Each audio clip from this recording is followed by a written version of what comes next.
The debate over males playing on female sports teams as transgender athletes is growing louder and sometimes more confusing.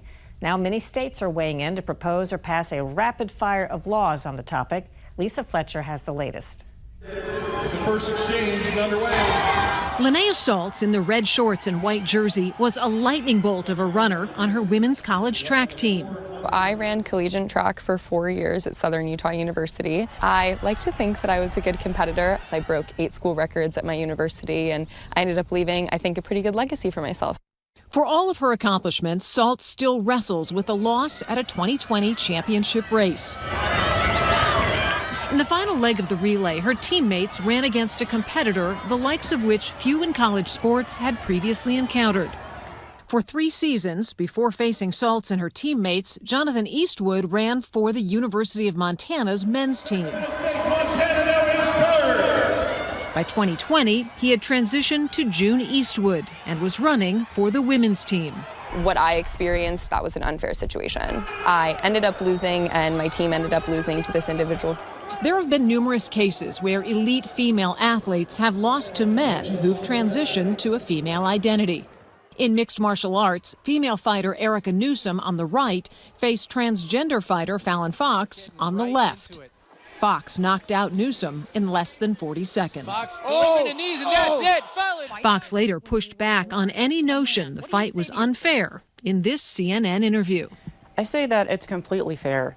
The medical community stands behind me in that there's no unfair competitive advantages.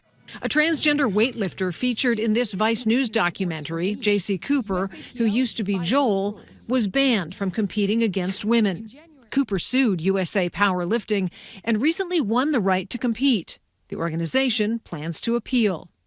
In high school athletics, a North Carolina school board canceled the remainder of its girls' volleyball games against another school after a biological male, now identifying as female, spiked the ball into a girl's face. That injured player, Peyton McNabb, spoke about the incident with North Carolina state lawmakers. I suffered from a concussion and neck injury that to this day I'm still recovering from. Allowing biological males to compete against biological females is dangerous. And in March, champion women's cyclist Hannah Ahrensman quit the sport after losing a race to transgender rider Tiffany Thomas. In a brief to the Supreme Court to show support for keeping women's athletics strictly for biologically born women, Ahrensman wrote, "I feel for young girls learning to compete who are growing up in a day when they no longer have a fair chance at being the new record holders and champions in cycling because men want to be in our divisions."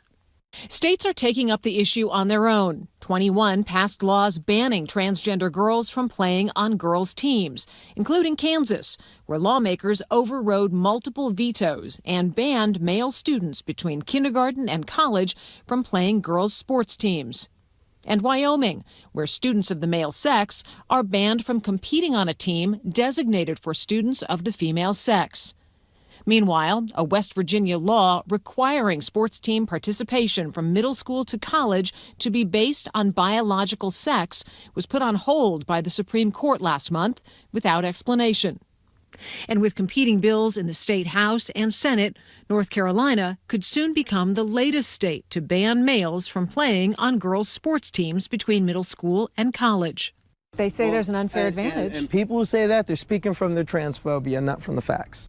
As a trans athlete, Carly Webb, who now identifies as female, says she's lived the debate over people born male playing on women's teams. And it's intercepted. Webb, seen here running for a touchdown, is also a journalist with Outsports.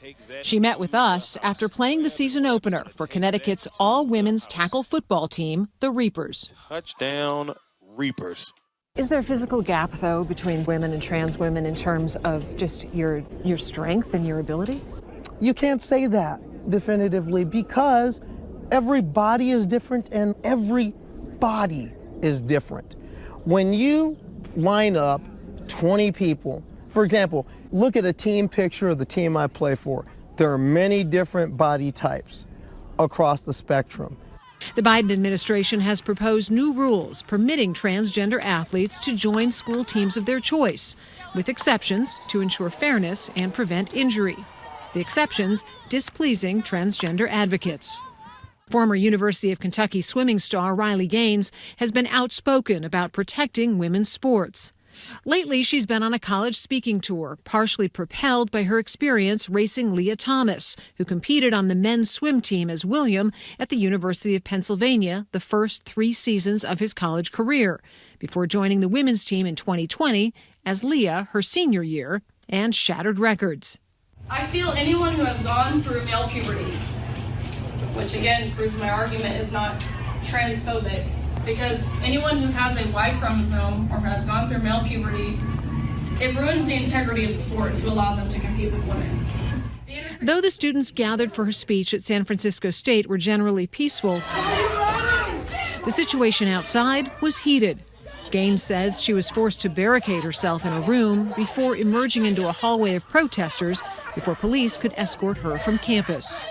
Would having a separate category in athletics for transgendered women solve the problem? I don't know if the answer to this would be having a separate category. I think that right now we need to look at how we're going to protect women and then figure out how we're going to create inclusive solutions for all. So what is the Biden administration waiting on? They're just now letting this sit as far as their own proposal? It seems to be. I mean, the Biden administration has all the power in this, right? And President Biden can push it through the Department of Education and have something in effect as early as kids going back to school this fall. That said, there's been a lot of pushback, and there are court cases which could splinter whatever he tries to do, meaning, some of it could go into effect and some of it could work its way through the courts. And if schools don't comply with whatever it is that the president and the Department of Education wants to do, what happens? They risk losing their federal funding. All right. Thanks, Lisa. Appreciate it.